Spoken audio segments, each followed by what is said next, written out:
안녕하세요. 저는 셀트리온 제약 미주 법인장으로 일하고 있는 제니 주라고 합니다. 저는 지난 20여 년 동안 미국 베벌리힐스에서 성공한 기업가들을 위해 그들의 금융사업을 도와주는 일을 해왔습니다. 제가 몰간 스탠리, UBS, 또 JP몰간 등에서 일하며 그동안 함께 호흡하면서 성장을 지켜본 기업가들의 수를 꼽아보면 대략 몇백 명은 될 것 같은데요. 그중에는 부모를 잘 만나 부를 물려받은 사람들도 들어있기는 하지만 80~90% 되는 이들은 대부분 맨손으로 사업을 시작해서 거대한 레가시를 만든 사람들이라고 할 수 있겠습니다. 한마디로 제로 또는 마이너스에서 시작해서 왕국을 만든 사람들이라고 할 수 있죠. 요즘 말로 하면 그런 사람들을 스타트업 창업자 또는 안트로프너라고 부르더군요. 저는 너무 오랜 기간 동안 그런 사람들만 보아오다 보니까 이제는 자신의 왕국을 만들 수 있는 사람들과 그렇지 않은 사람들이 구분되기 시작하는 것 같습니다. 어떤 사람들은 저보고 관상을 잘 본다고 하는데 사실은 그게 아니라 자수성가해서 자신만의 세계를 이룬 사람들은 그들만의 독특한 공통점들이 있는데 이젠 제게 그것을 알아볼 수 있는 노하우가 생겼기 때문입니다. 세계 지식 포럼에서 저한테 초청장을 보내주셨을 때 저는 고민했습니다. 이 시기에 청중 여러분들께 드릴 수 있는 가장 유용한 정보가 무엇일까? 그러다 주변을 관찰해 보니 지난 수십 년간 제가 직접 체험해왔던 그들의 성장 방정식이 떠올랐습니다. 생각해 보면 그들의 성장 방정식이 그리 대단하거나 복잡한 건 아니었습니다. 그래서 오늘은 그에 대해서 여러분들께 말씀을 드려보고자 합니다. 어떤 직업을 갖고 계시든 또 어떤 회사에서 일하시든 모두 한 번쯤은 겪어봐야 할 일이 있죠.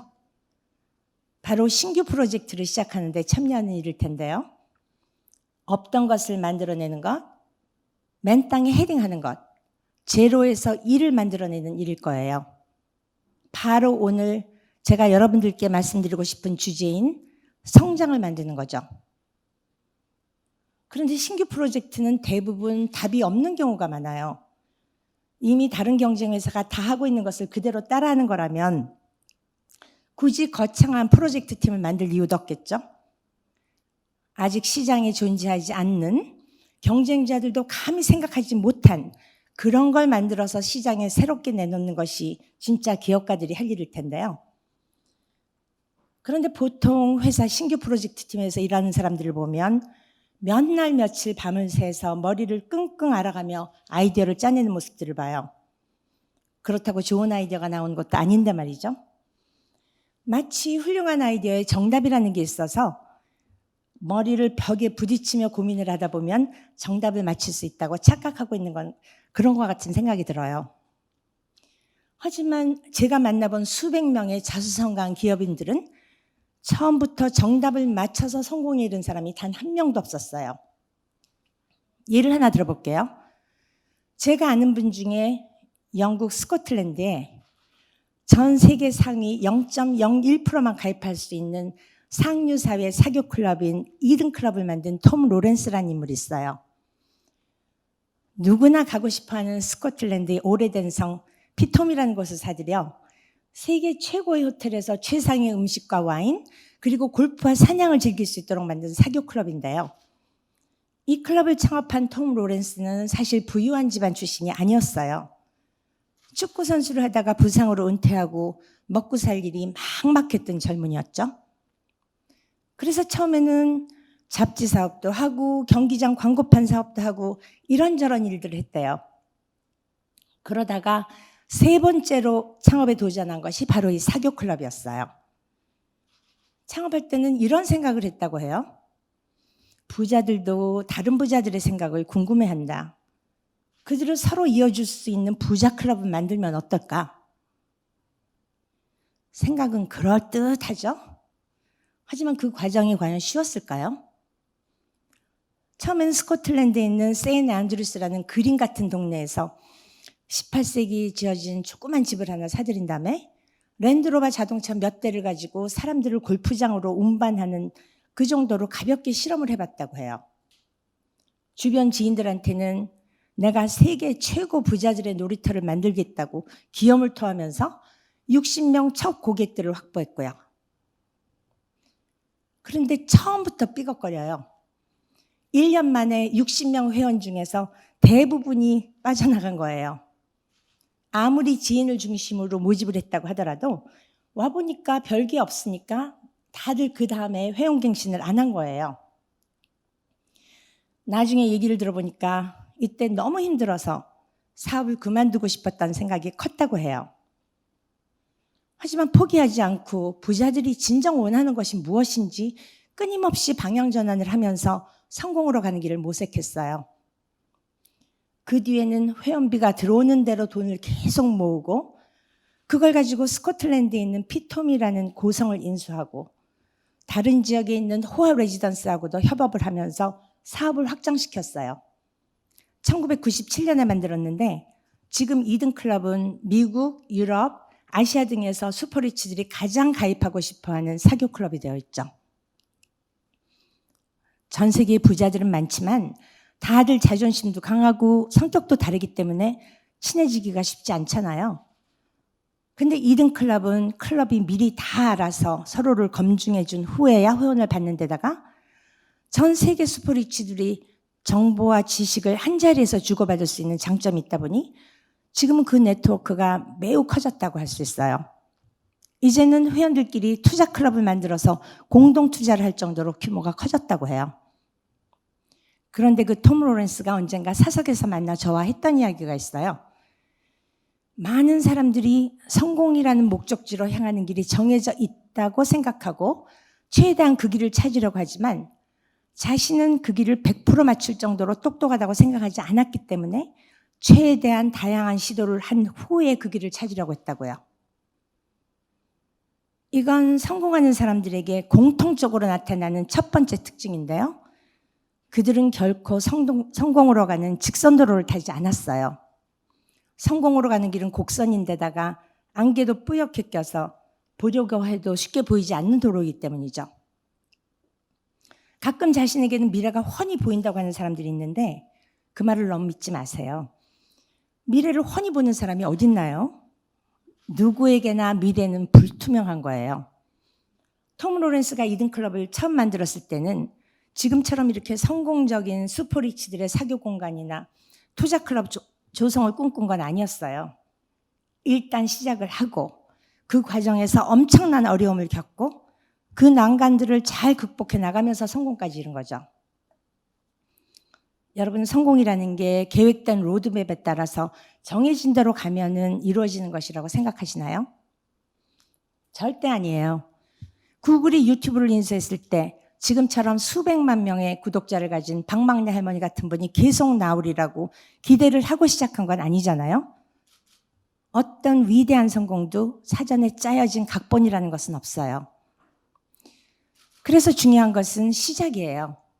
일단 시작을 하고 보라는 거죠. 시작을 해봐야 내게 부족한 점도 알고 내 그릇도 파악해 볼 수 있고 성공까지 가려면 내게 필요한 것이 무엇인지를 알 수 있는 거죠. 정답이라는 게 있다고 생각하지 말고 말이에요. 코로나 사태로 인해 디지털과 데이터 경제로 이동하는 속도가 더욱 빨라진 지금 성공하려면 일단 시작해보라는 이 조언은 더욱더 의미가 커지는 것 같아요. 아마존의 경우 하루에도 수백 번씩 홈페이지를 바꾼다고 하죠. 사용자들을 두 그룹으로 나눈 다음에 어떻게 홈페이지를 구성하는 것이 좋은지 끊임없이 실험을 한다고 해요. 정답을 자신들이 정해두는 것이 아니라 고객들이 무엇을 좋아하는지 객관적으로 실험을 해보고 답을 찾는 거죠. 오늘날 실리콘밸리 기업 중에서 이런 형식으로 제품을 기획하지 않는 곳이 없어요. 실리콘밸리에서 가장 뛰어난 벤처 캐피탈인 안델슨 호로이치를 만든 마크 앤더슨은 이거를 프로덕트 마켓 핏이라는 용어로 설명을 해요. 즉 폭발적 성장을 일으킬 수 있는 제품은 시장과 궁합이 잘 맞아야 한다고요. 시장과 궁합이 잘 맞는 제품을 찾으려면 방법은 하나예요. 어떤 사람은 천생연분처럼 만나자마자 시장과 궁합이 맞는 제품을 찍어서 찾아낼 수도 있겠지만 그건 운이 정말 좋은 경우고요. 제가 본 기업가들 중에서는 그렇게 운이 좋은 사람은 많지 않았어요.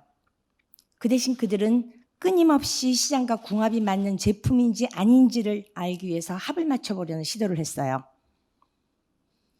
물론 아무렇게나 시도해본다고 해서 모두 다 성공하는 것은 당연히 아니죠. 흔히 많은 것을 물려받은 재벌 2세나 3세 중에서는 이것저것 손을 댔는데 실패하는 경우를 많이 보곤 해요. 저는 이렇게 생각해요. 잃을 것이 별로 없었기 때문에 성공하기 힘들었을 것이라고요. 저는 창업한 사람들이 어떤 시도를 할 때 무엇을 거는지가 매우 중요하다고 생각을 해요.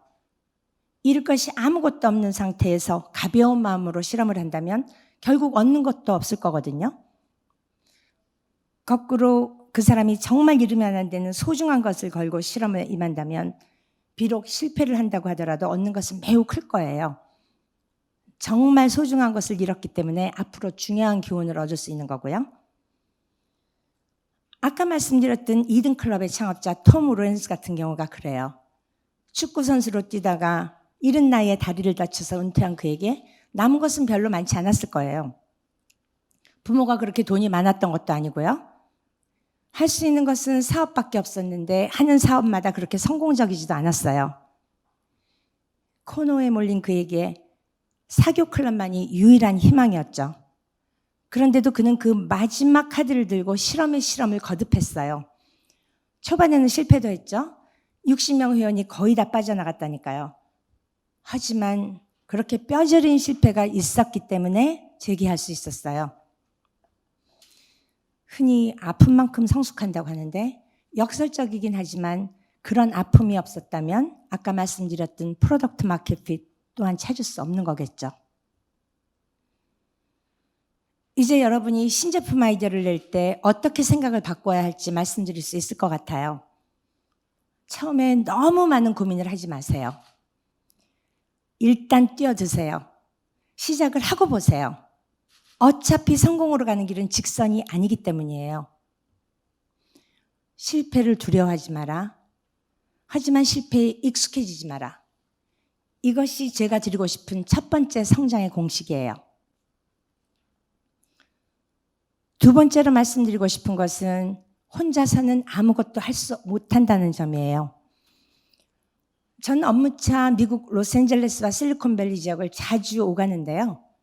제가 실리콘밸리에 갈 때마다 느끼는 사실이 바로 이거예요. 실리콘밸리에는 뛰어난 천재들이 많잖아요. 스탠포드 대학같이 훌륭한 대학교에서 박사학위를 받은 구글의 창업자 레리 페이지나 세르게이 브린 같은 사람들도 있고 또 대학은 안 나왔지만 애플을 만든 스티브 잡스 같은 그야말로 스트리트 파이터형의 천재도 있죠. 그런데 그 사람들도 결코 혼자 일을 해내지는 못했어요. 레리 페이지와 세르게이 브린은 회사가 어느 정도 커나가자 투자자들에게 이렇게 털어놓았대요. 자신은 수만 명 규모의 사람들을 조직해서 이끌어 나가는데 적합하지 않다라고요. 그래서 구글에 초기 투자한 사람들이 데려온 인물이 바로 에릭 슈미트 전 구글 CEO였어요. 슈미트가 회사를 잘 이끌어줬기 때문에 레리 페이지와 세르게이 브린은 지금의 구글을 만들 수 있었던 거죠. 스티브 잡스는 어떤가요? 최근 월터 아이작슨이라고 스티브 잡스의 전기를 쓴 인물이 있는데요. 그에 따르면 스티브 잡스에게 팀 쿡이라는 뛰어난 경영 전문가가 있었기 때문에 애플이 지금처럼 커질 수 있었다고 하더라고요.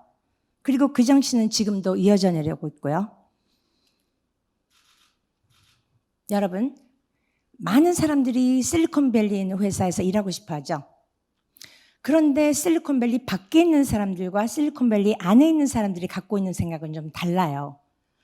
실리콘밸리 밖에 있는 사람들은 애플, 구글, 페이스북 이런 회사들이 돈도 많이 주고 점심도 공짜로 주고 자유로운 기업 문화를 가지고 있기 때문에 이런 회사를 선망하는 것 같아요.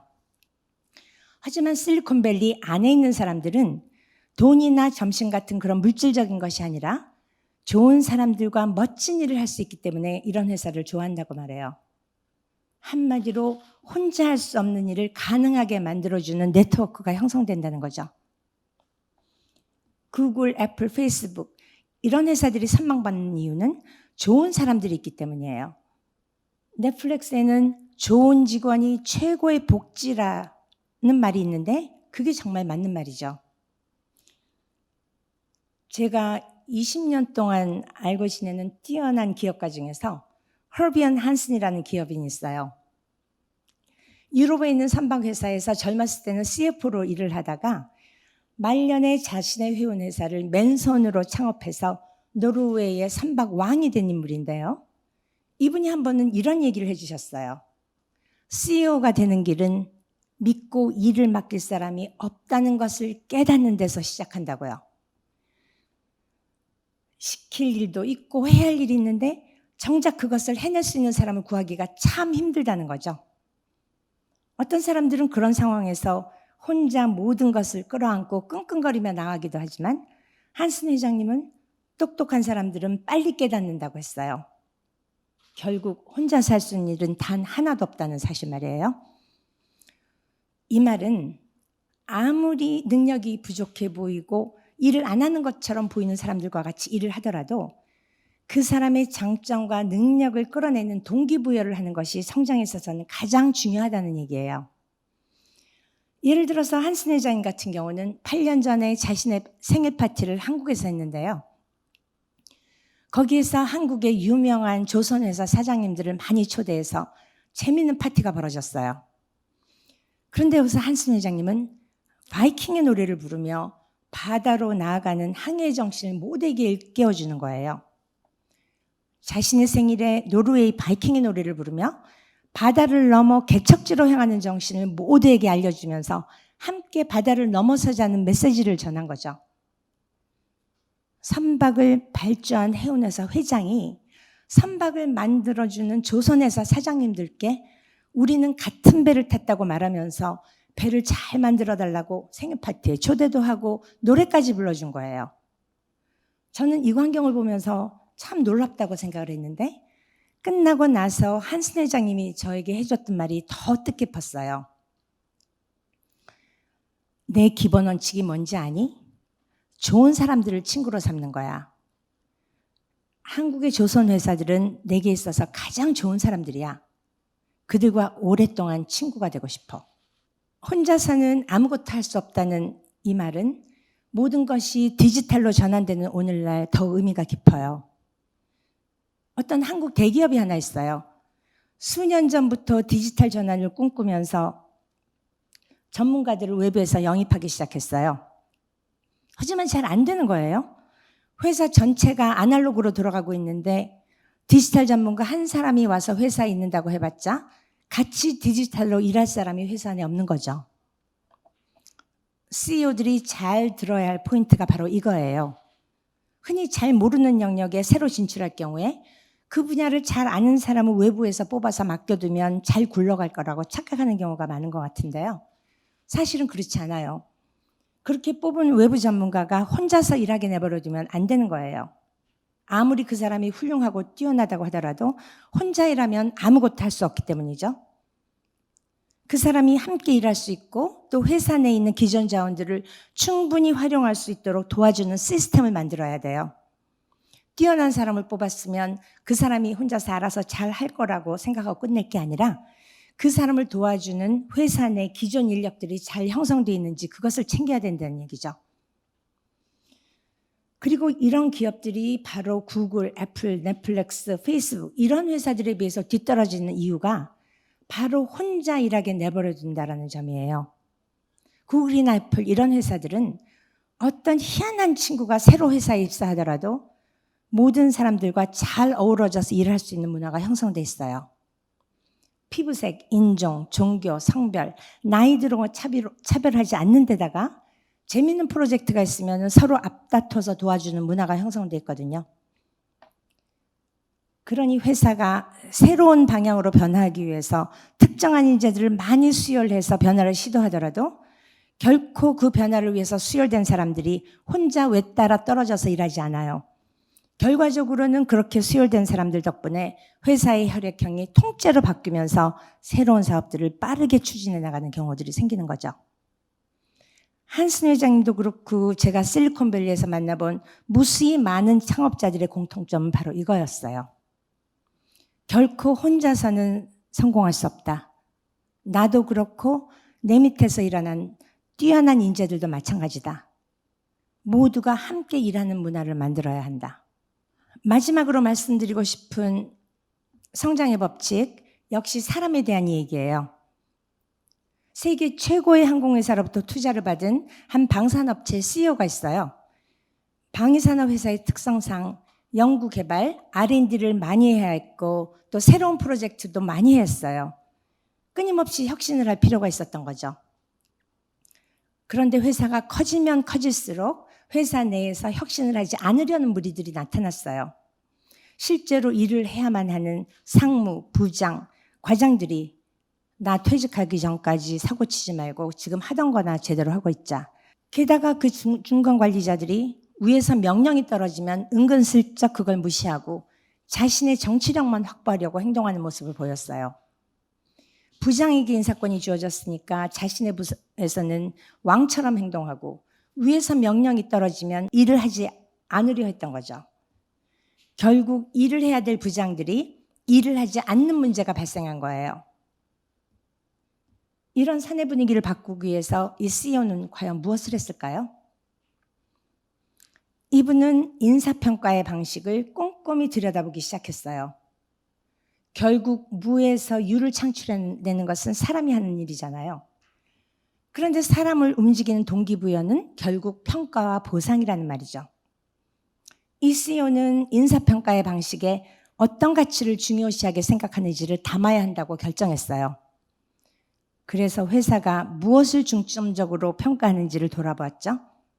그랬더니 회사의 평가 방식이 업적 중심주의라는 것을 알게 됐어요. 즉 과거에는 새로운 프로젝트를 시작해서 성과를 많이 내면 그 사람을 높게 평가한 거예요. 하지만 사실 이건 말도 안 되는 인사평가 방식이었어요. 왜냐? 아까도 말씀드렸듯이 새로운 프로젝트를 성공하기란 쉽지 않잖아요.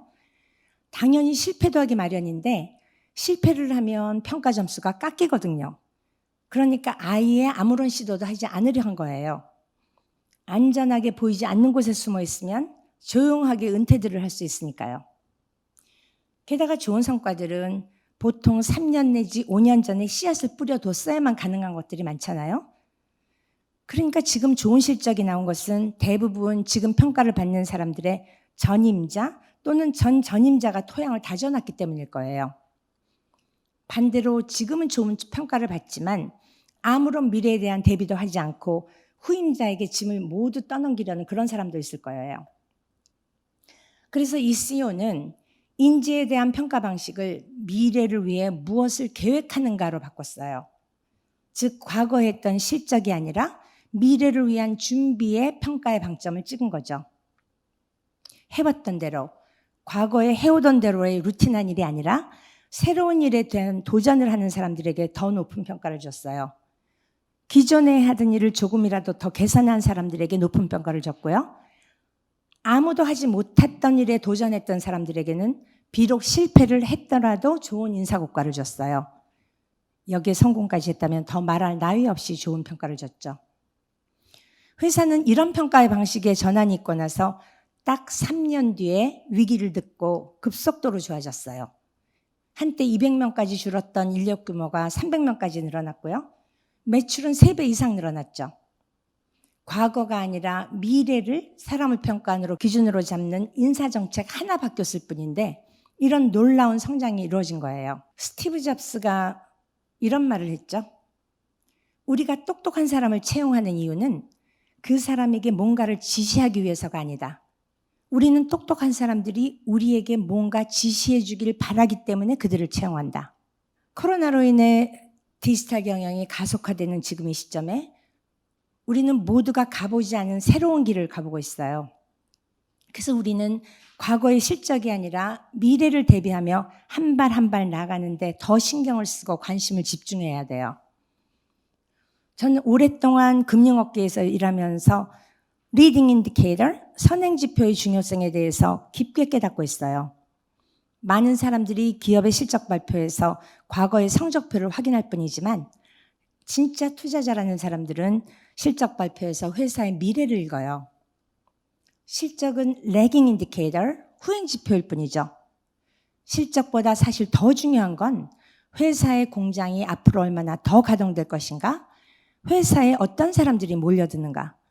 회사가 어떤 기술을 연구 개발하고 있는가? 등과 같이 미래를 알 수 있는 지표들이에요. 저는 이게 사람에게도 마찬가지로 적용되는 것 같아요. 사람도 실적과 같은 후행 지표보다는 사람이 계획하고 있는 선행 지표, 리딩 인디케이터를 보고 투자하는 것이 훨씬 더 높은 성과를 얻는 것은 당연하지 않겠어요? 2016년 통계에 의하면 매년 무려 6만 명가량의 학생이 한국에서 미국으로 건너온다고 해요. 중국, 인도 다음으로 한국 학생들이 많은 거죠.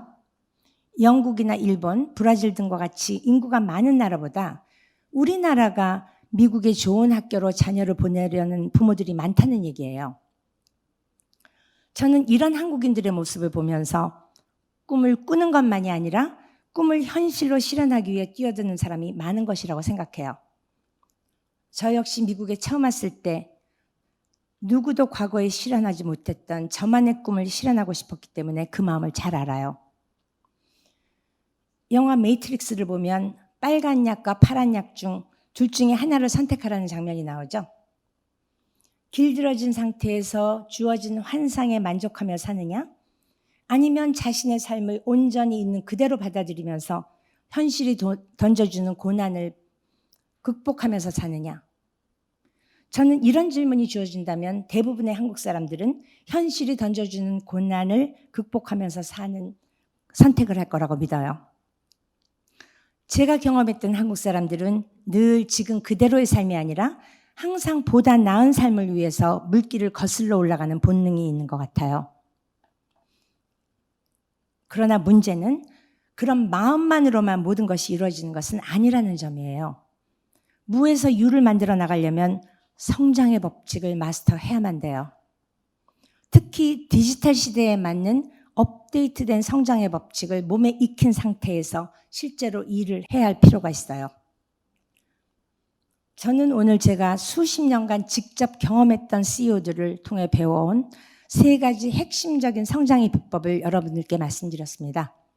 이 3가지 교훈들은 모두 제가 수십 년간 만나고 경험해왔던 CEO들을 옆에서 지켜보면서 깨달은 거예요.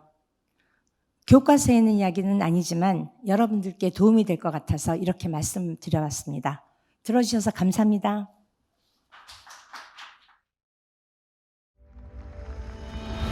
The World Knowledge Forum